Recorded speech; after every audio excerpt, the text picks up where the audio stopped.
Let's just start, and I'll just talk through this and see where we go. So I have here two quotes. Maybe I'll make this a little bigger. How's that? Legible? Okay, good. So on the left is a quote from Judith Butler. It's actually a famous sentence. And on the right is another sentence. These are two sentences. So I'll read the Judith Butler one, and just listen for the music if you can. The move from a structuralist account in which capital is understood to structure social relations in relatively homologous ways to a view of hegemony in which power relations are subject to repetition, convergence, and rearticulations brought the question of temporality into the thinking of structure and marked a shift from a form of Althusserian theory that takes structural totalities as theoretical objects to one in which the insights into the contingent possibility of structure inaugurate a renewed conception of hegemony as bound up with the contingent sites and strategies of the rearticulation of power. Get that? How could you? So I say this is famous because there's always a contest for the worst sentence written each year, and Butler has won several times. You know, and she's written any number of books, and she's fairly famous. And in fact, she taught at my undergraduate college for a while. So on the right is an even longer sentence, and listen for the music in this one. And then we'll talk a little bit and get going. Virginia Woolf. Considering how common illness is, how tremendous the spiritual change that it brings, how astonishing when the lights of health go down, the undiscovered countries that are then disclosed, what wastes and deserts of the soul a slight attack of influenza brings to light, what precipices and lawns sprinkled with bright flowers a little rise of temperature reveals, what ancient and obdurate oaks are uprooted in us in the act of sickness, how we go down into the pit of death and feel the waters of annihilation close above our heads, and wake thinking to find ourselves in the presence of the angels and the harpers when we have a tooth out and come to the surface in the dentist's armchair and confuse his rinse the mouth, with the greeting of the deity stooping from the floor of heaven to welcome us. When we think of this, and infinitely more, as we are so frequently forced to think of it, it becomes strange indeed that illness has not taken its place with love, battle, and jealousy among the prime themes of literature. Now, there's a lot of differences between these two sentences. For example, one is written by Virginia Woolf. Virginia Woolf's sentence is even longer, far longer than the Judith Butler sentence, yet it reads. We can follow it. It's one of the great long sentences of literature. And, you know, sure, there's great imagery. There's character, there's a person here, but maybe more than anything, there's sound. There's a sense of the breath. There's a sense of waves. In fact, that's even a title of one of her novels. Wave after wave coming at us. And she kind of bunches sonically. And I won't analyze this. We'll analyze other sound. But you can just see and sense from these two passages that sound matters. Sound can hook a reader, move a reader, in a way that's almost subterranean. Or conversely, you know, bad sound, good luck. Good luck. I mean, Judith Butler might have something moving to say. Maybe. That would even be more tragic, to have lost it because of just having a tin ear, no sense whatsoever of the human breath. Here's Ezra Pound categorizing poetry, but I would, again, you know, do this with all of writing. I do it all the time as a teacher, in fact. Every single figure that you can think of, every single literary technique and category of moves you could make on the page go quite neatly into three buckets: image, voice, and sound. I actually call these the three talents. And then, of course, because he's Ezra Pound, he gives you the Greek root of each one of these. Some people are just born being image writers. And even if you never wrote and started to write later in life, it's latent, it's in you. Your home talent could be image or voice or sound. Generally, you're born with one of these. And it's very easy to tell, actually. I can tell it in a heartbeat from students. You're born with one, but you could train in the other two. Most people don't. Most people just stay with their home talent and they call it their voice. It's not your voice. It's just, what you're born being good at. And of the three, we'll talk today about sound, melopoeia. And here's Pound's wonderful definition of sound. When words are charged beyond their normal meaning with some musical property which further directs its meaning. And I think you saw that in the Wolf passage. She can do things with sound. And here are just, some of the general categories of sound techniques. When you're talking sound, you're talking rhythm, metrics, those scansion things the annoying teacher does, the iambs and the trochees and spondees and et cetera, metrics. And then free verse, which also does a lot with sound. That actually might have much more to do with prose. It's a lot like jazz.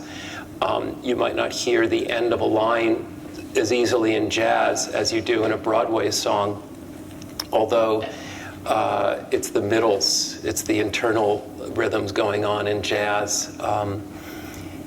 Rhyme, all the kinds of rhyme, formal poetry, internal rhyme. So formal poetry, generally, you'll see by the end rhyme, internal rhyme, perfect off rhyme, slant rhyme, assonance, dissonance, consonants, etc. Masculine rhymes, feminine rhymes, all different kinds of sound techniques. Repetition, this may be the biggest carryover from poetry to prose. Alliteration. Young writers go nuts on alliteration. They think they've discovered something, but that's okay. Anaphora, refrain, onomatopoeia. We're lucky to be writing in English because it's probably the most onomatopoetic language we know about. So many words are what they mean in English. They sound like what they mean. They suggest what they mean. You're being cursed at if you don't understand the words. We get that reading Shakespeare. It's just going off the page. Oh, let me make it a little smaller. And then other sonic devices. There's more, but caesura. It's when you can control how language or a line or a sentence can slow down right in the middle of something. Pacing, variation, varying pacing. A lot of times we think about sentence length, variation, these kinds of things. And then this one term that a teacher of mine used, this is Stephen Dunn, he called what he did mostly cooperative sound. I actually love that. And I'll show you examples of what he means. And I think cooperative sound is probably the most relevant, and it combines a lot of these things. You see good prose writers who are good at sound use what I like to call sound systems that you can spot. And I'll show you some of these. And I could it's not important to name everything. You could just call it cooperative sound or just good sound. So here's an audio daily double. This is the last page of On the Road. And people in the back have come in late. Please come forward and make sure you can see this. And we have an advantage here. The wonderful jazz singer Mark Murphy recorded a version of a song called Ballad of the Sad Young Men. And for some reason, I don't know why, I'd love to know why, he decided to read the last page of On the Road before he sang. And we're lucky because we have the recording of it. So read along with Mark Murphy, please.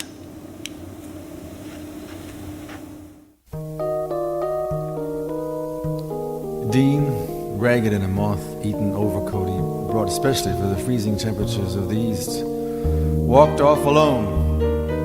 And the last I saw of him, he rounded the corner of 7th Avenue, eyes on the street ahead, and bent to it again. Old Dean's gone, I thought, and out loud I said, he'll be all right. So, in America, when the sun goes down, and I sit on the old broken-down river pier watching the long, long skies over New Jersey and sense all that raw land that rolls in one unbelievable huge bulge over to the west coast, and all that road going, all the people dreaming in the immensity of it. And in Iowa, I know by now the children must be crying in the land where they let the children cry. And tonight the stars will be out, and don't you know that God is Pooh Bear?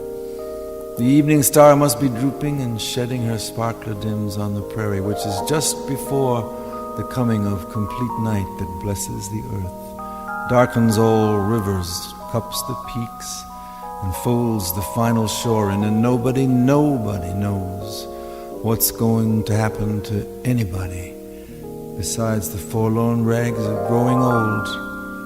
I think of Dean Moriarty. I even think of old Dean Moriarty, the father we never found.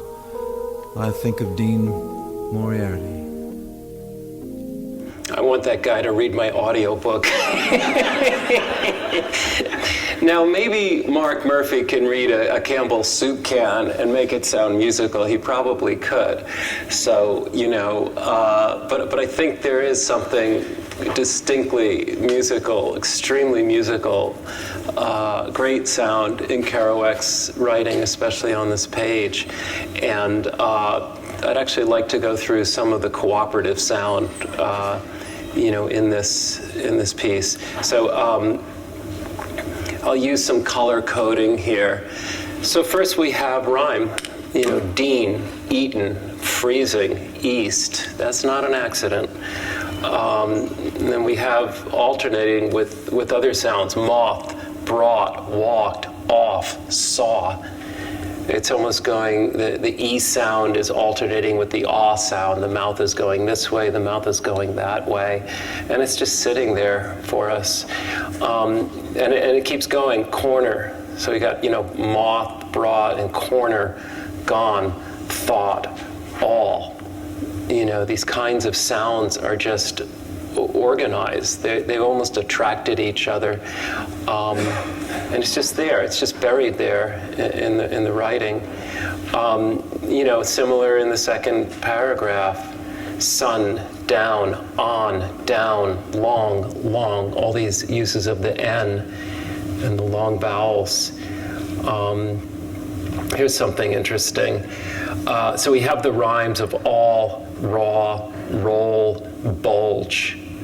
But then something else is happening. This is called caesura. This is called spondies. This is when you have two accents in a row. It kind of causes a caesura. You have to slow down.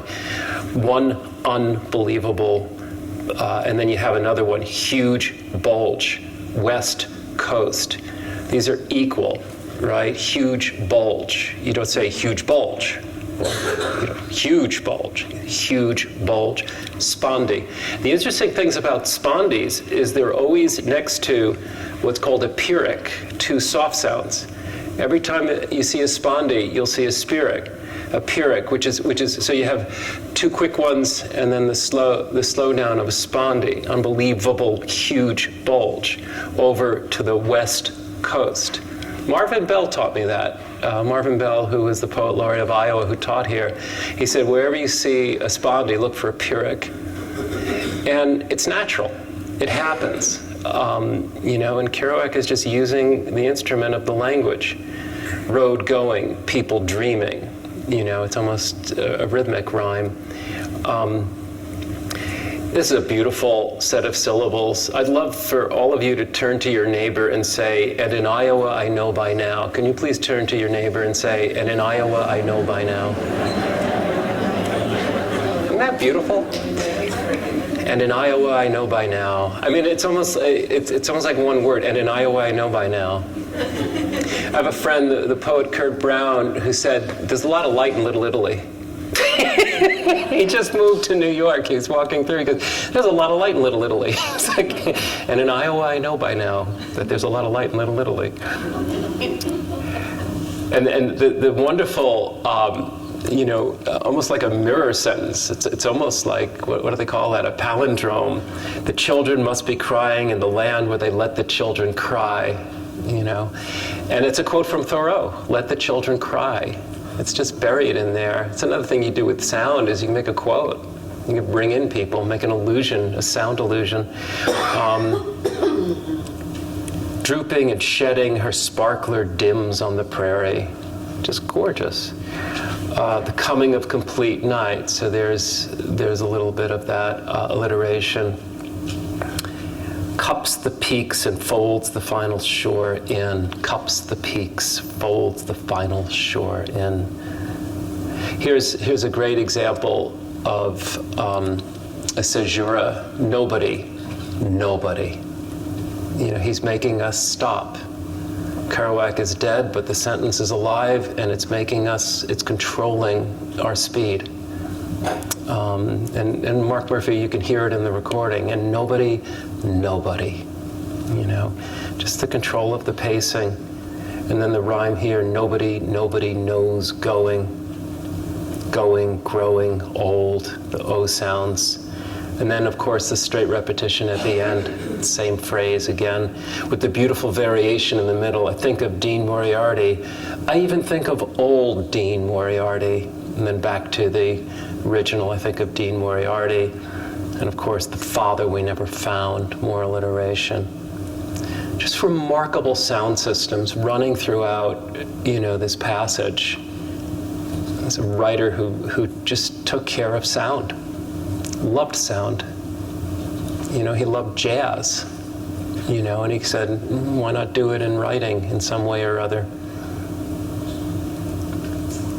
So something interesting happens with humor. Here is, as you see, a Facebook post that I saw with my own 2 eyes, and I just took a screen cap. My son promised to his fiancée about 6 months ago, and she said yes. I'm sorry, my son proposed to his fiancée about 6 months ago, and she said yes. They're super happy. We love her family too. I just found out today that another girl is in love with him and plans to propose next week. Should I say anything? Oh, and also, he's 4. They're all 4. Now, we experience this as just, quite funny, kind of straightforward, but she's doing something very skillful with sound. Take a look at the sentence lengths. Look what's going on here. It develops in some longer sentences. You got a 14 and then an 8. Then you have the longest sentence, a 23, followed by the shortest. 5. There's a sound pattern. When they say that comedy is about timing, this is part of what it's about. So this is a sentence variation, control of rhythm. Here's a joke by Woody Allen. I took a speed reading course and read War and Peace in 20 minutes. It involves Russia. And there's a sound pattern. There's a long and a short. That's the comedy of it. If that second sentence were longer than the first, it wouldn't be funny. So that's sound, that's rhythm. So come back to this, take a look at the sentence lengths here. We got 43 words, 14, 94, 56, but look at the end. 5, 12, 5. Isn't that interesting? And this stuff is underneath. And that's the wonderful thing about good sound. Unless you're doing these slam the door rhymes or formal poetry or alliteration overly used. The sound could be just this undercurrent that pulls people in ways they don't even know. Your reader doesn't even know why your argument might be so convincing or why your scene might be, so moving. I mean, if the government knew more about sound, it would be illegal. It's dangerous. Because they don't see it. You can use it in these wonderful ways, or dangerous ways. So here's Richard Hugo, who was great on the subject of sound. He's definitely a sound poet of the three talents. Sound was his engine. From his great book, The Triggering Town. When you start to write, you carry to the page one of two attitudes, though you may not be aware of it. One is that all music must conform to truth. The other, that all truth must conform to music. If you believe the first, you are making your job very difficult. If the second attitude is right, then I still have a job. Let's pretend it is right, because I need the money.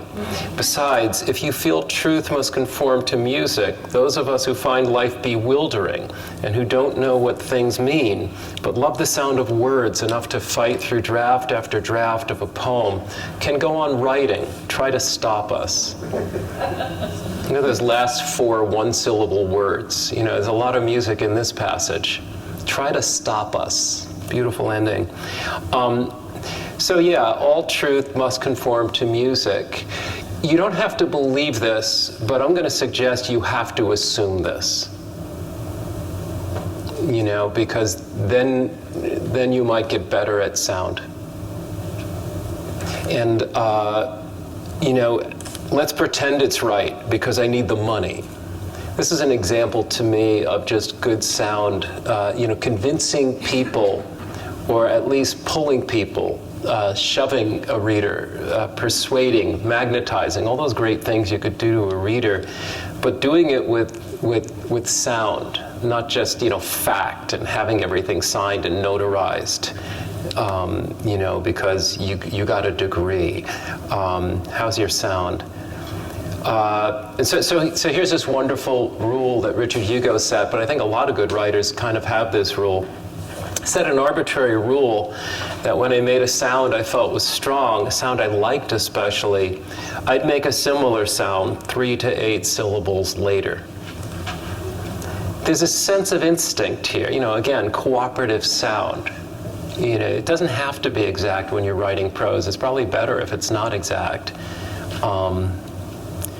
So here's a great example of Dennis Johnson. And you know, I should just back up for a second and say, this is one of these subjects that is so oceanic. I could march out really, I might go to Prairie Lights and pull down just any book by any good writer off the shelf and expect to see good sound. You know, so it was frustrating pulling examples, because for every one of these is like a dozen more. But anyhow, let's use this. From a story called Starlight in Idaho, this guy is writing these letters from a detox facility. I'm writing letters to everybody I can think of. You and Bro are getting a little ink here. May the cops never catch him. And now that you're caught, may they treat you gently and release you in the near future. I'm writing letters to each one of you lucky winners who has a hook in my heart. Every time your heart beats, I can feel a little jerk, just a little something. Whether you like it or not, that's love. Love for the idiot grandma, love for the medicated father, love for the brother on the run, and for the brother and the mother in prison in Gatesville. May the visions of your heart be blessed.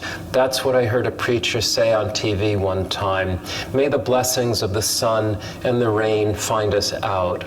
Love for the sister who should divorce us all. Love for the sister Marigold who should divorce us once and for all. Yeah, I won't go through this, but you see for yourself by now just the waves, you know, this system of, you know, may this and may that, and I'm writing letters, love for the idiot. He goes through the love systems and back to the may, and then back again to the love. You know, just the use of this cooperative sound, something happening 3 to 8 syllables later. There's an interesting case. This is the beginning of The Power Broker by Robert Caro. And Robert Caro is a great movie recently for anyone here who happens to love writing. Turn Every Page, where he and his editor, Robert Gottlieb, are just kind of doing these twin documentaries about their long editing relationship. The late, great Robert Gottlieb, he died just a few weeks ago.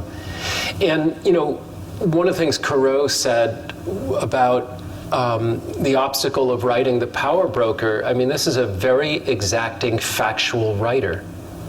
You know, he doesn't traffic in claims of creative nonfiction. He does factual writing. He's a journalist. You can't find a more factual or exacting writer. But he said, you know, at the beginning of this book, I had to make it sing.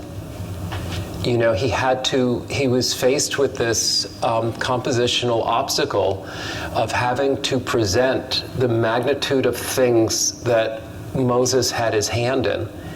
And there are so many that to make a list is going to, you know, just numb the reader.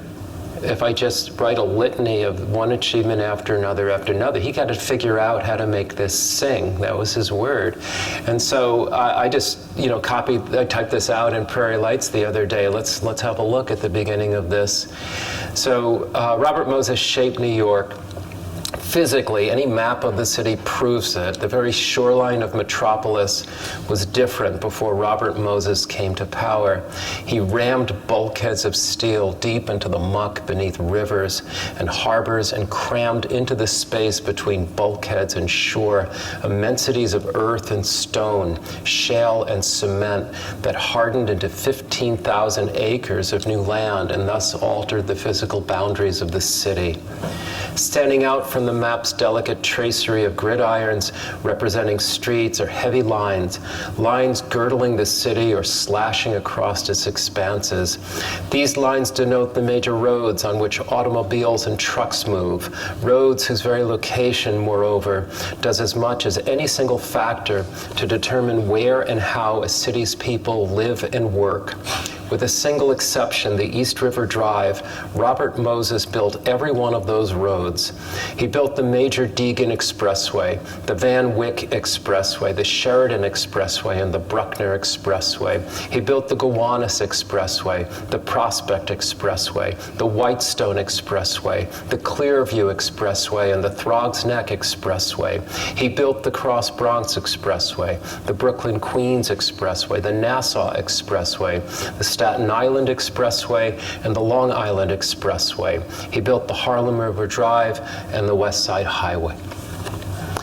So yeah, you do have a litany, but you have these separations, right? He's doing things with rhythm. He built. You know, he made space for the breath. He made space for a human reader. This wasn't just ticker tape. And then the verbs are remarkable. You know, rammed, talk about onomatopoeic. You know, there's a verb that sounds like what it means.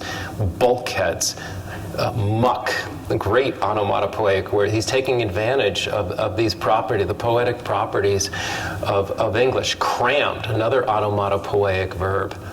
I mean, just a stupendous language user.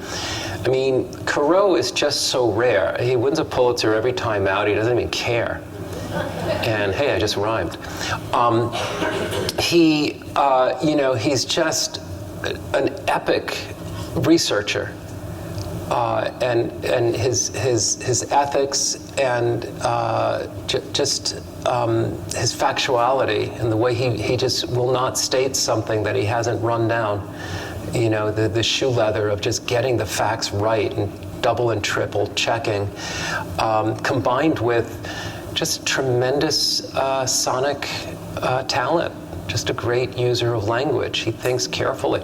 In Turn Every Page, there's this debate over commas between his editor and him. It's this huge issue. They had to go away from it because it became like the Middle East. I mean, the two were talking about the comma.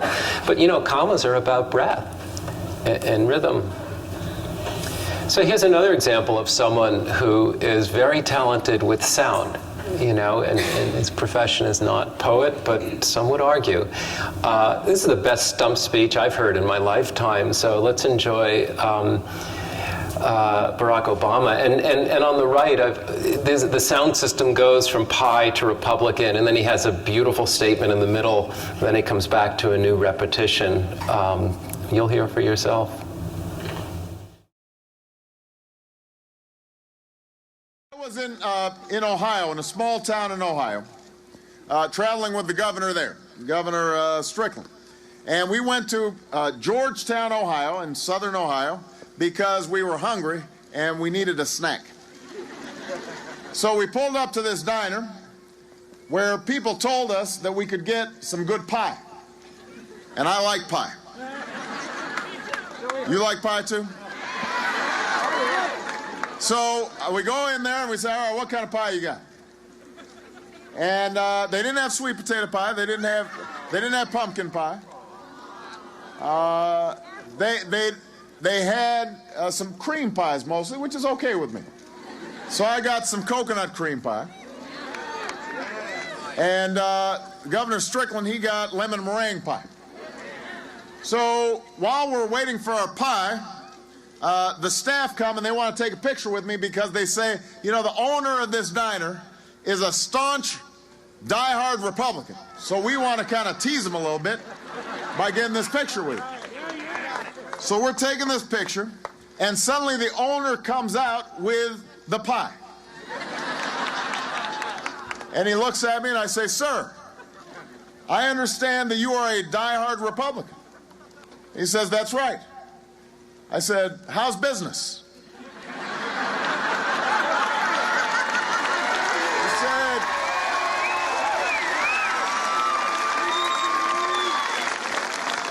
He said, not so good.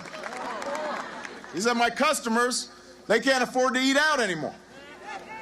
I said, who's been in charge of the economy for the last 8 years? He said, Republicans. I said, you know, if you kept on hitting your head against the wall over and over again and it started to hurt, at some point, would you stop hitting your head against the wall? He said, you've got a point.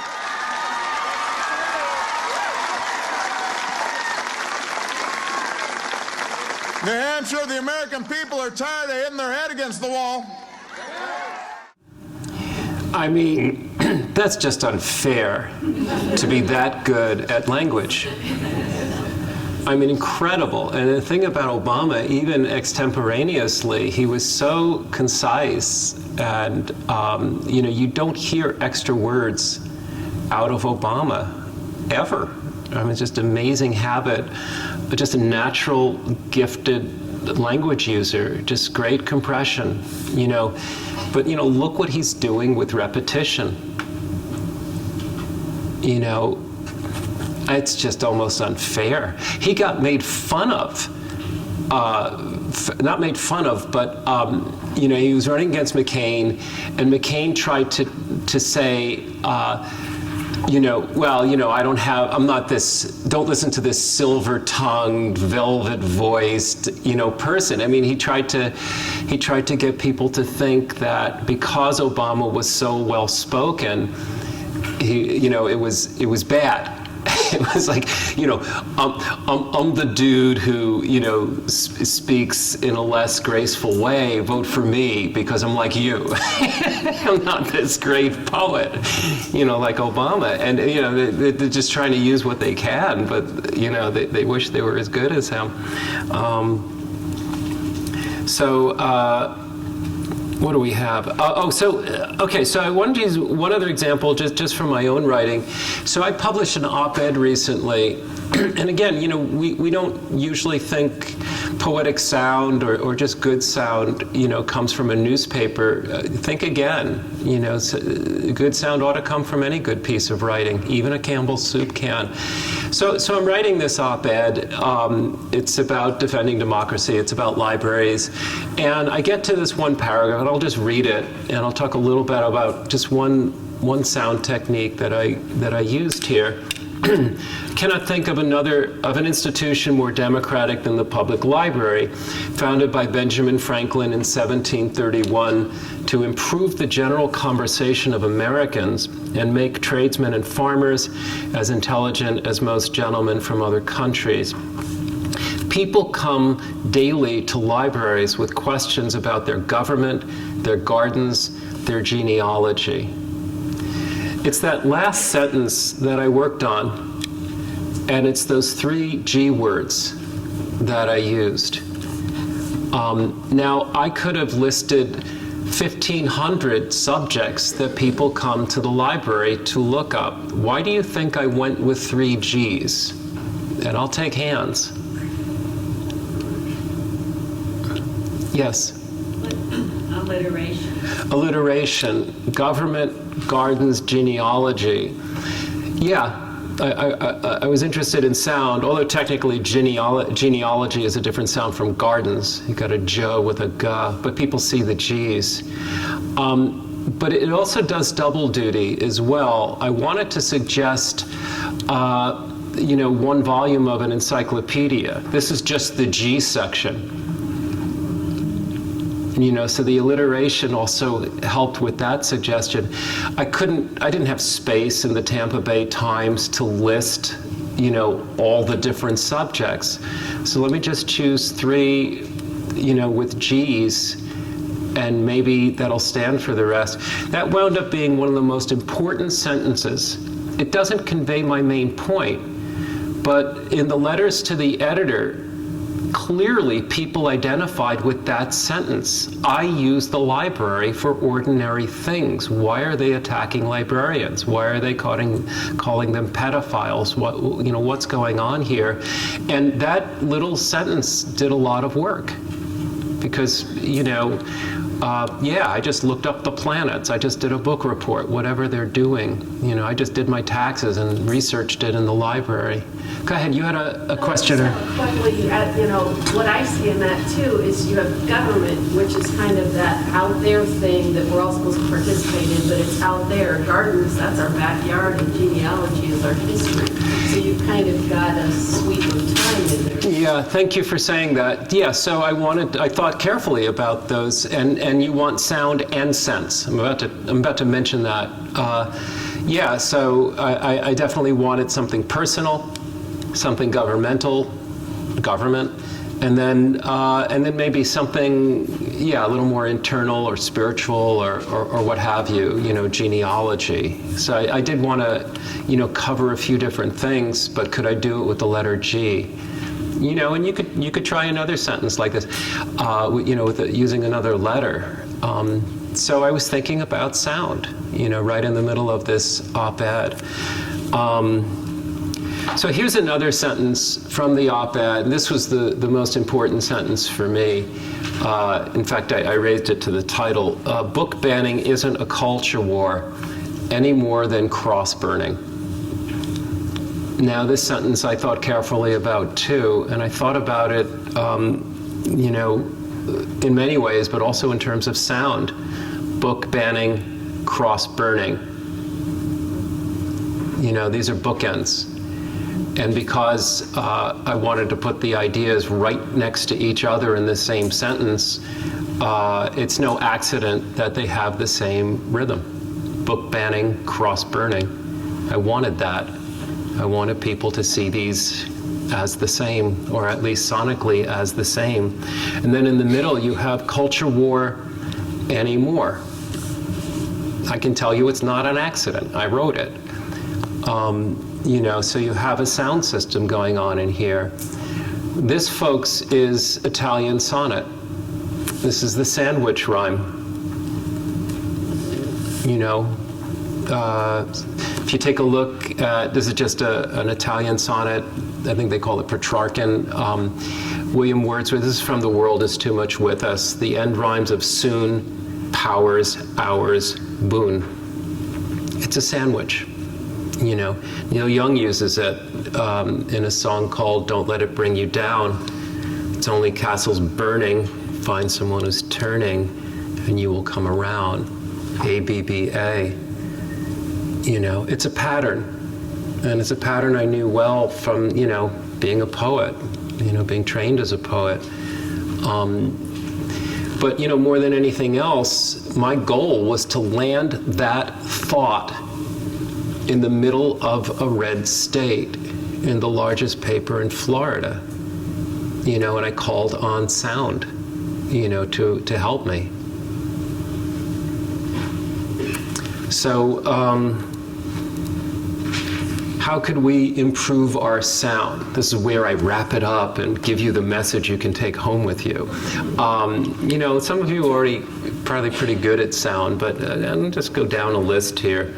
You could read with your ears. You could notice something that, that a page you particularly like or that you remember, and you could just read it for good sound. Or you could take the book you're reading now and just check out the person's sound. To do that, see if you can let go of meaning. See if you could just listen to it as music. Read it aloud. Be suggestible. It's very good to be influenced. Forget this idea that you don't want to imitate. Imitate? Why not? Read different style. Read from different eras. Try what I call a footsteps exercise. What's a footsteps exercise? So back to Richard Hugo for a second. This is one of his great poems, Degrees of Grey in Phillipsburg.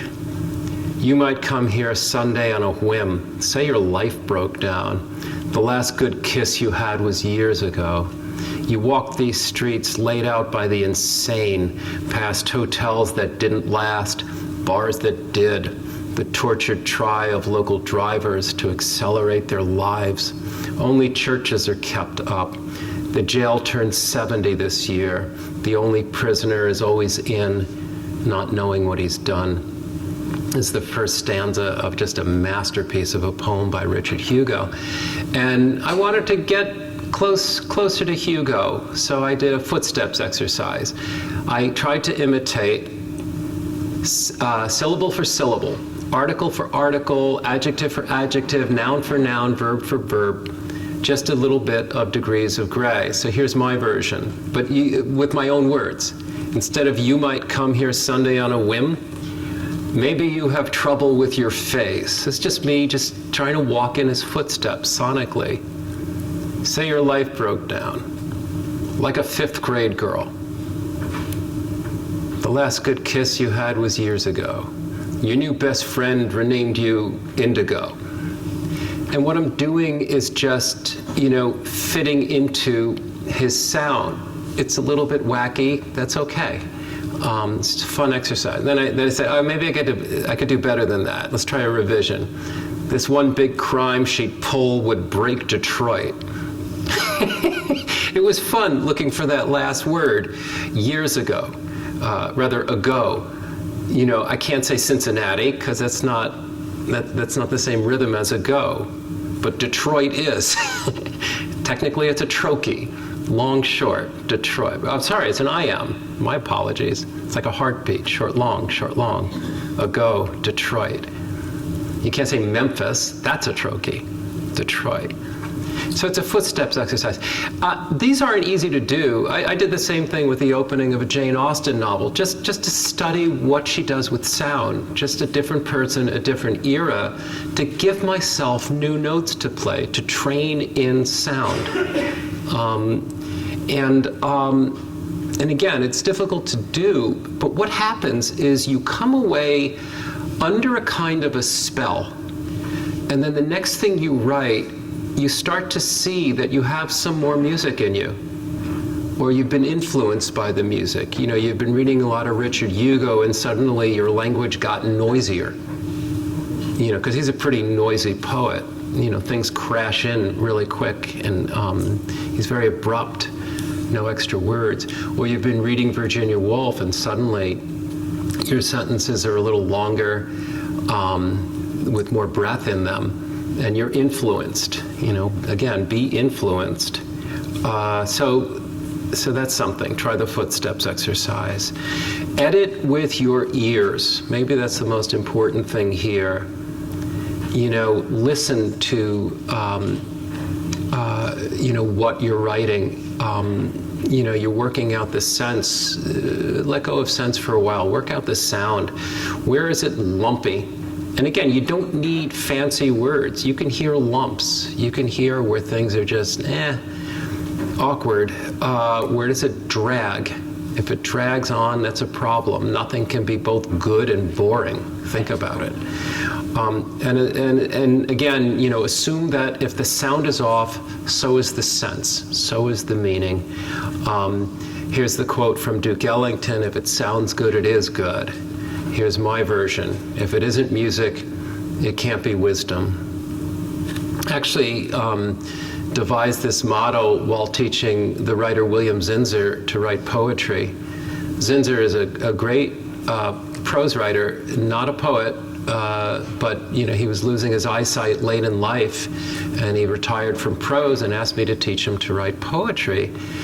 And this was going to be hard because he doesn't really go inside a lot, and he doesn't really go into his own emotions or feelings a lot. He tends to traffic in the delight of the outer things, the things that we share. He was a newspaper man. But I also knew, though, that he was a pianist, a very good pianist, and a great accompanist.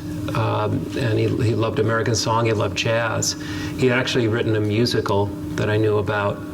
So I said, okay, if it isn't music, it can't be wisdom. And we agreed on that because he loved sound so much. So eliminate clutter. This is another Zinsser thought. He's got a whole chapter on writing well. There's one copy in Prairie Lights, Run, Don't Walk. If you don't know On Writing Well, the first 7 chapters will change your life. Very short, very funny. One chapter is called Clutter. Sometimes, a lot of times, almost always, you're gonna improve your sound by eliminating clutter. Don't use 2 words when you can use 1. And what happens when you eliminate clutter is the important things in what you're writing bump up closer to each other. And when they do that, they start to cooperate in their sound. It starts to get interesting sonically when you fix the sense and the meaning. This is extraneous, this is redundant, etc. Here's some really quick examples of clutter. Let me see the money.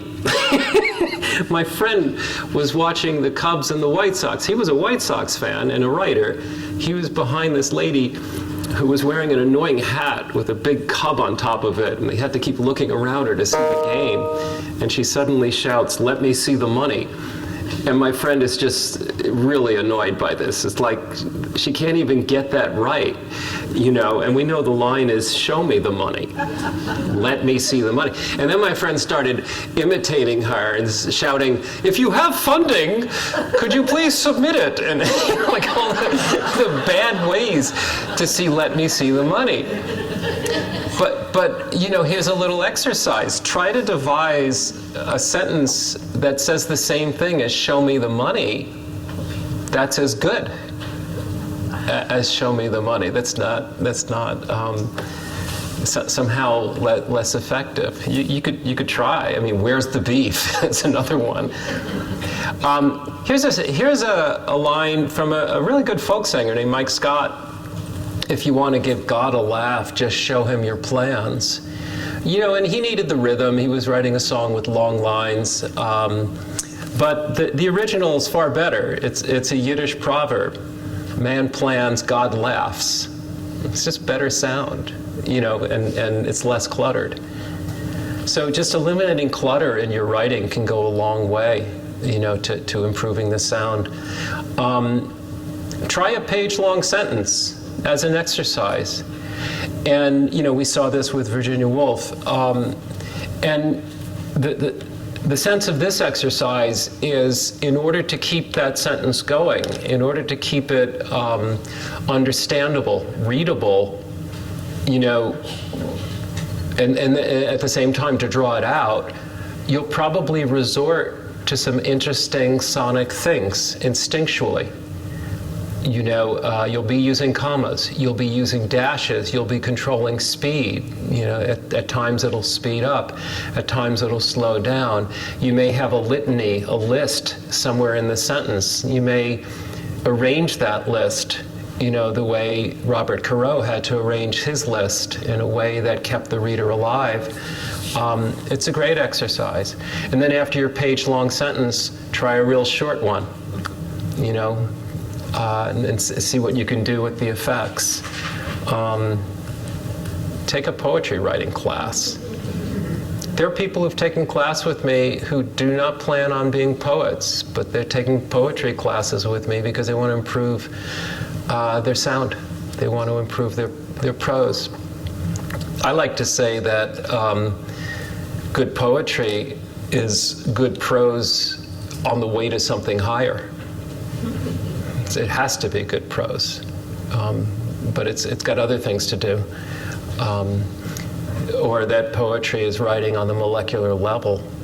Our leader, Amy Margolis, takes poetry workshops when she can. She took Michael Moore. Is Michael here? She took Michael's workshop. She took Katie Ford's workshop. She's a marvelous prose writer with wonderful, she won't tell you that, but her sound is fantastic. Maybe it already was, because she was also trained as a dancer. Take a dance class. That'll help your sound. So that's what I had to show you today, and we have some time for some Q&A. Maybe a few questions.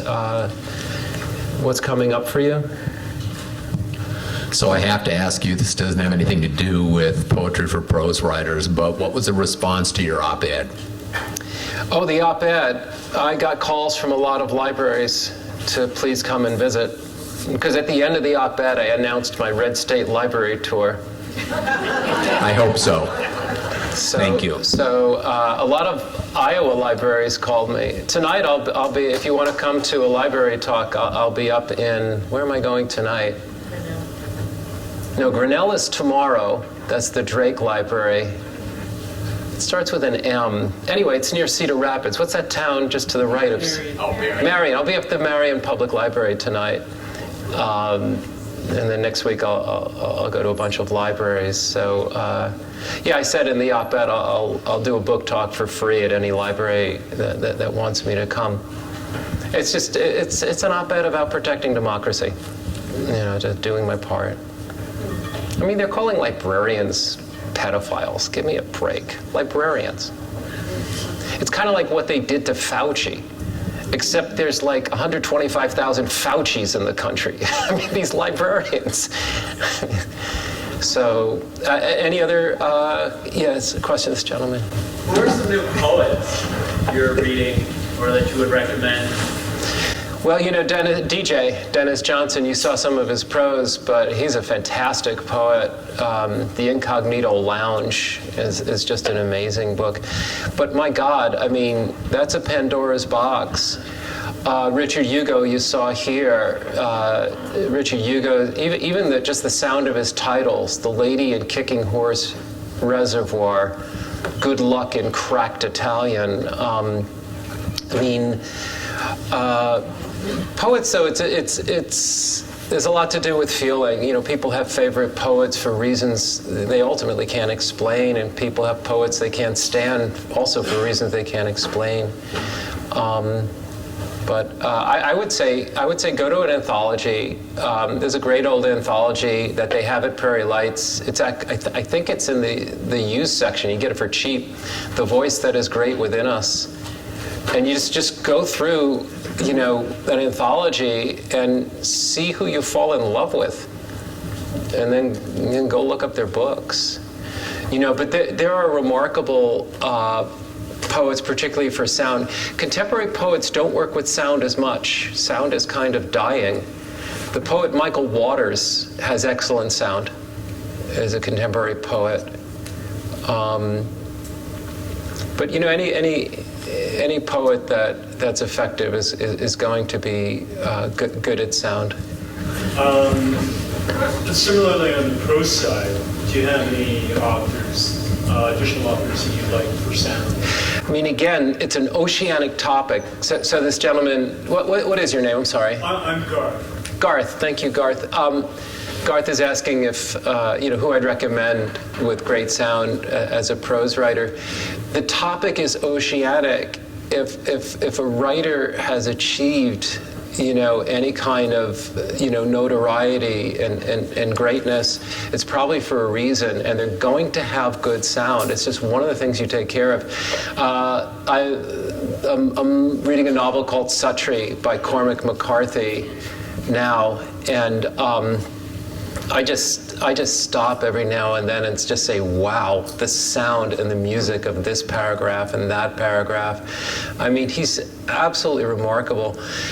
Faulkner is great for sound. Joyce, no one better at sound. Hemingway had a very distinctive sound. Toni Morrison, I mean, she writes like a poet. I mean, she's just so lyrical. Anyone who went anywhere great as a prose writer is going to be great at sound. I mean, this stuff is all over the place, in good writers. Anyone good at compression, who knows how to edit their stuff, on the way to getting published and, getting recognition and moving a reader, it has to be good at sound. It's just one of those things you take care of. At least good, maybe great. Good newspaper columnists, they're going to be good at sound. So, fall in love. I say this in general, what should I read? Read great writers, but it's more important to read your great writers. Find your great writers, and then who taught them? Who did they love? And then you go up to your lineage of the writing you love. But, you can do that for sound, appreciate sound. But yeah, they're great questions because you're looking for models and to be influenced by. I go to Larry Levis, the poet Larry Levis. I don't know what it is about Larry Levis, but whenever I want to make different music, whenever I get tired of my own voice, which is a great instinct to have, have the capacity to be tired of hearing yourself. And when I want new sound, for some reason, reading Larry Levis influences my sound. It trips me up and, gets me out of ditches into other ones. I think that's the time we have.